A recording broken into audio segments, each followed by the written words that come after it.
Halo, apa kabar? Assalamualaikum warahmatullahi wabarakatuh. Saya Herzbun Arif dari Forum News Network. Aksi unjuk rasa besar-besaran mahasiswa dengan tagar peringatan darurat Indonesia Gelap kemarin itu berlangsung secara masif di berbagai kota di Indonesia. Di Jakarta, mahasiswa dari berbagai kampus datang bergelombang, itu mereka mengepung Istana Presiden. Dijadwalkan aksi unjuk rasa itu akan kembali digelar hari ini, Selasa 18 Februari 2025 di berbagai kota dan rencananya dilanjutkan dengan unjuk rasa terpusat secara nasional pada tanggal 19 dan 20 Februari 2025. Jelas ini bukan kado spesial yang diharapkan oleh Presiden Prabowo yang baru saja melewati masa 100 hari. Aksi itu juga membuktikan pernyataan Jokowi itu bahwa tak ada yang berani mengkritik Prabowo itu karena pemerintah hanya merupakan pemerintahan terkuat di dunia, didukung oleh seluruh kekuatan parpol di DPR kecuali PDIP, dan dengan survei kepuasan publik di atas 80% itu nggak benar juga. Dan juga seperti yang dikatakan oleh Prabowo, nggak ada yang bisa mengalahkan dia karena didukung oleh Jokowi. Semua ucapan itu tidak terbukti. Mahasiswa juga nggak peduli kok ketika Pak Prabowo teriak hidup Jokowi, karena mereka tetap turun ke jalan dengan berbagai agenda tuntutan dan salah satunya itu adalah adili Jokowi. Sayangnya kendati mahasiswa bertahan di seputaran patung kuda tidak jauh dari istana sampai malam hari, ya karena mereka memang dilokalisir ini nggak bisa tembus sampai ke istana. Prabowo seperti halnya Jokowi itu ternyata tidak berani menemui demonstran. Gibran yang juga ditunggu-tunggu oleh mahasiswa untuk berdialog ternyata nggak muncul juga. Dia pasti tahu betul ya mahasiswa ini nggak bisa disogok dan dibungkam hanya dengan sekedar bagi-bagi buku dan bagi-bagi susu. Bersama dengan aksi unjuk rasa, tagar kabur aja dulu itu kembali membahana di media sosial. Sejumlah diaspora Indonesia di berbagai negara membuat konten berupa kontra narasi dari pernyataan Menteri Bahlil yang mempertanyakan nasionalisme anak-anak pintar Indonesia ini, anak-anak muda pintar memilih hengkang ke luar negeri ketimbang bertahan di Indonesia. Tetapi yang mengejutkan itu justru respon dari Wakil Menteri Tenaga Kerja Emmanuel Ebenezer yang dia juga mengaku sebagai aktivis 98. Dia menyatakan kalau mau kabur, kabur aja. Kalau perlu nggak usah balik. Indonesia ini benar-benar gelap. Negara dipimpin oleh mereka yang tidak kompeten dan tidak punya hati, kecuali memikirkan kepentingan mereka sendiri. Yang penting mereka sudah dapat jabatan dan mereka mesti mengabdi pada kekuasaan. Aksi yang berlangsung secara masif kemarin itu berlangsung di berbagai kota benar-benar mengejutkan. Bulan madu rakyat dengan pemerintahan Prabowo itu hanya berlangsung sangat singkat. Situasi semacam ini bahkan tidak pernah terjadi loh di dua periode pemerintahan Jokowi atau pemerintahan sebelumnya. Pada periode pertama pemerintahan Jokowi bahkan bulan madunya berlangsung sangat panjang karena banyak orang yang terlena. Ini sadarnya sangat terlambat gitu ya. Bahkan sampai sekarang pun tapi masih juga ada yang mengeluh-elukannya. Ya rakyat itu banyak yang tersihir ini dengan sosok seorang presiden yang berasal dari rakyat biasa, rakyat jelata dengan hobi belusukan dan masuk gorong-gorong. Tapi kalau kita mau fair ya, mengapa tiba-tiba aksi tersebut langsung membesar dan hanya perlu waktu 100 hari mereka langsung melakukan protes terhadap Prabowo? Ya karena pemerintahan Prabowo itu benar-benar seperti yang berkali-kali dikatakannya tidak lebih dari kelanjutan pemerintahannya Jokowi. Tadinya kan banyak yang berharap itu hanya strategi Prabowo lah, ini sebagai seorang pasukan khusus dia melakukan operasi Sandi Yuda bekerja di belakang musuh gitu ya. Dan sekaligus ini juga menunjukkan adabnya, etikanya karena bagaimanapun juga kan dia sudah dibantu Jokowi untuk memenangkan Pilpres kemarin. Perlu waktulah buat dia untuk menjauh dan kemudian memutus sama sekali hubungannya dengan Jokowi dan mewujudkan pemerintahan yang selalu dia gembar-gemborkan akan memberantas korupsi. Bahkan pada waktu itu kan dia menyatakan akan membentuk pasukan khusus untuk mengejar para koruptor sampai ke Antartika. Namun ketika Prabowo meneriakkan hidup Jokowi itu dan kemudian mengucapkan beberapa kali terima kasih kepada Jokowi, ya rakyat langsung hopeless, putus asa. Ah, udah berat lah Pak Prabowo kalau udah situasi semacam ini ya gitu. Nggak ada lah itu agenda tersembunyi dari Pak Prabowo, nggak ada itu operasi Sandi Yuda. Yang ada dia tunduk dan patuh pada Jokowi luar dalam, baik di depan rakyat maupun di belakang rakyat ya. Kalau selama ini kan kita cuma menduga-duga saja ya, tapi dengan kemarin itu sudah betul-betul ya itu dia secara demonstratif gitu menyampaikannya di depan rakyat, bahkan banyak yang menyampaikan itu menilai itu sebagai tantangan kepada rakyat Kalau gue nggak mau ngadili Jokowi, terus mau apa gitu. Kira-kira begitulah bahasanya ya. Boro-boro mengejar koruptor ke Antartika, ada seorang yang dinobatkan oleh OCCRP, ini organisasi jurnalis investigasi dari berbagai negara gitu, menobatkan Jokowi sebagai pemimpin terkorup di dunia, duduk berdampingan bahkan dengan Prabowo. Artinya ini kalau seperti peribahasa tepat di depan matanya, malah dia puja-puji setinggi langit, diberi penghormatan tertinggi berupa persembahan keris berluk 13 dengan nama Garuda Yaksa, sebuah nama yang disematkan di kediamannya, di kediaman pribadi dia di Bukit Hambalang, yang bernama Padepokan Garuda Yaksa. Ini Garuda besar, Garuda raksasa yang melindungi bangsa, kira-kira gitu maksudnya ya. Jadi ya kalau kemudian muncul unjuk rasa secara masif di berbagai kota, kita nggak heran. Bahkan kalau di Jakarta unjuk rasanya tadi malam itu berlangsung sampai malam hari. Mahasiswa tetap bertahan di seputaran Patung Kuda dan masih menunggu kedatangan Prabowo untuk menyerahkan tuntutan mereka.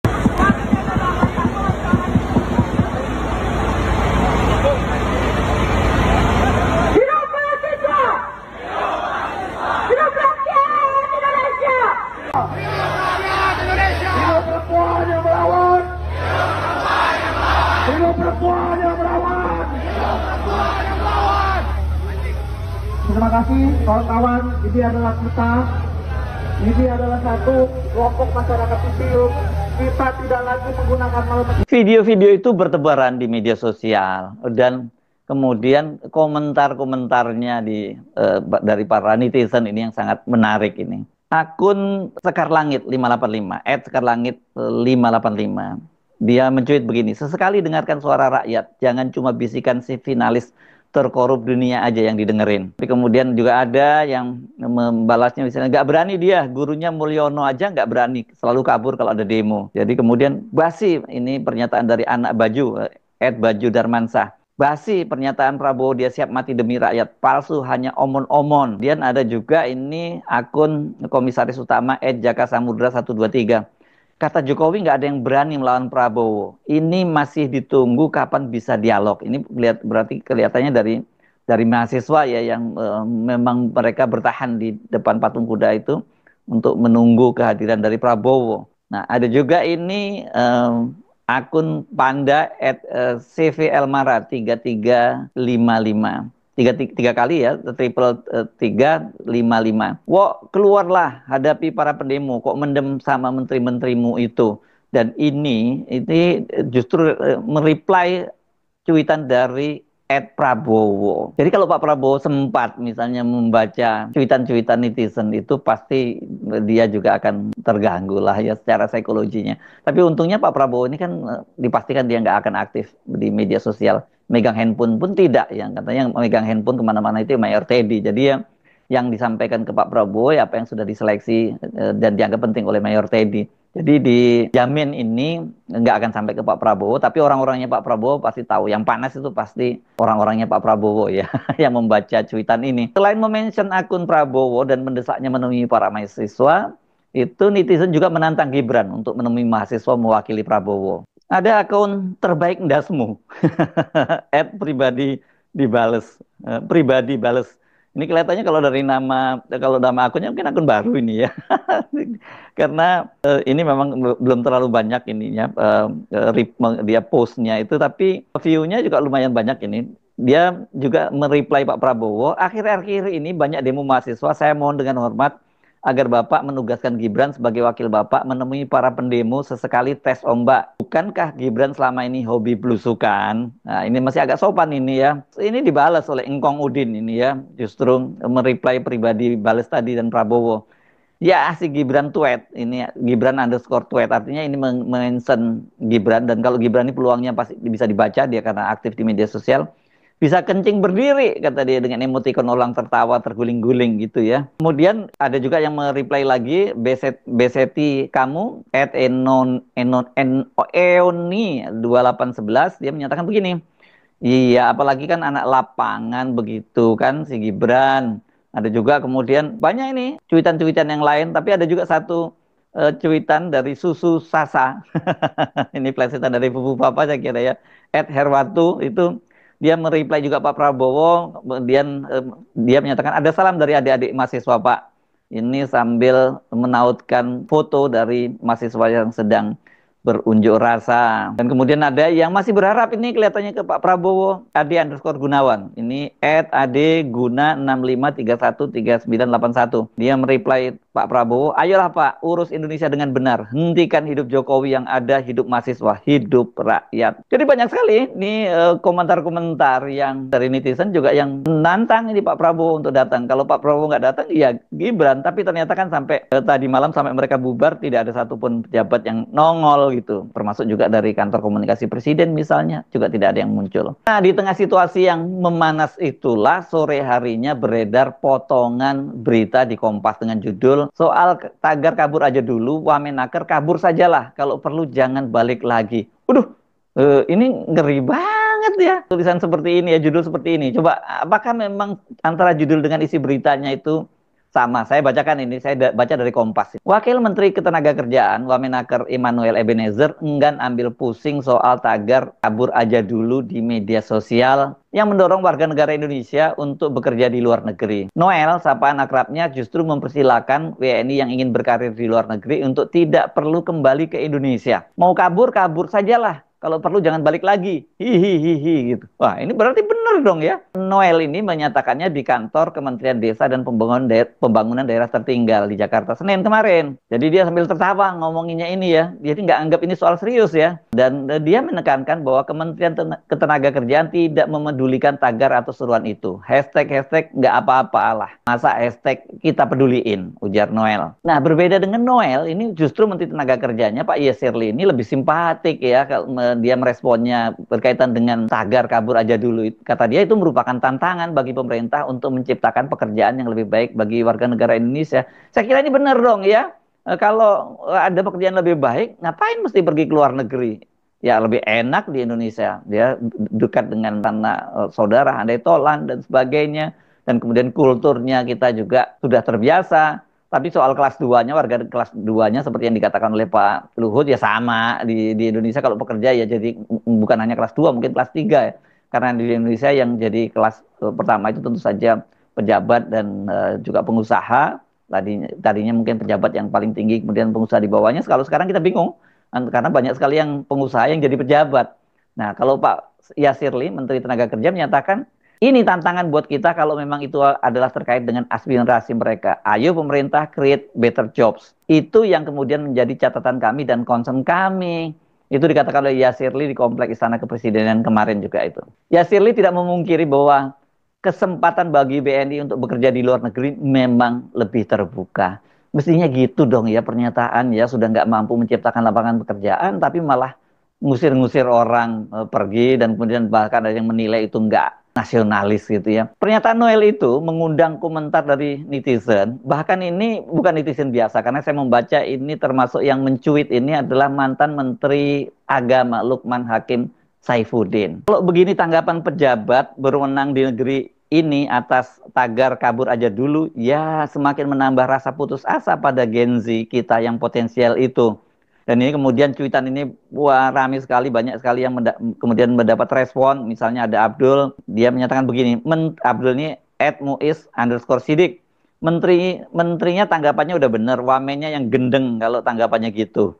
Karena ambil emoticon tertawa. Ya begitulah wamen kalau tujuannya bagi-bagi jabatan, ya diisi orang-orang yang tidak kompeten. Kemudian ini ada juga, ini agak serius ini, Ning garis tengah, @Fayatika. Pemicu tagar kabur aja dulu itu karena lonjakan harga kebutuhan pokok, kenaikan harga barang esensial, biaya hidup semakin tinggi, dan kurangnya lapangan pekerjaan.